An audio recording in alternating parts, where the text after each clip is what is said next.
యూట్యూబ్లో మనం short videos upload చేసినప్పుడు థంబ్నెయిల్ అనేది ఆటోమేటిక్గా సెట్ అయ్యేది కదండి. లేదు అంటే మనం అప్లోడ్ చేసినప్పుడు ఒక థంబ్నెయిల్ అనేది ఇచ్చుకోవాలి.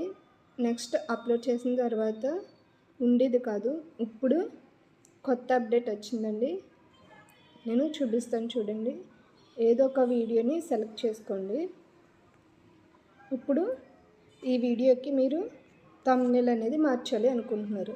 ఎడిట్ సెక్షన్లోకి వెళ్ళి ఇక్కడ పెన్సిల్ ఐకాన్ కనిపిస్తుంది కదా, దాన్ని క్లిక్ చేసినట్లయితే ఇక్కడ టెక్స్ట్ మనం కావాలంటే టెక్స్ట్ యాడ్ చేసుకోవచ్చు. ఫిల్టర్ కింద వచ్చేసి మీరు మూవ్ చేసినట్లయితే మీకు ఆ వీడియో క్లిప్లో ఏదనేది థంబ్నెయిల్గా రావాలి అనుకుంటున్నారో దాన్ని సెలెక్ట్ చేసుకోండి.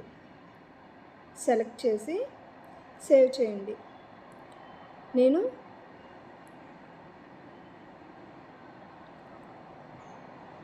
ఇలా సెలెక్ట్ చేశాను.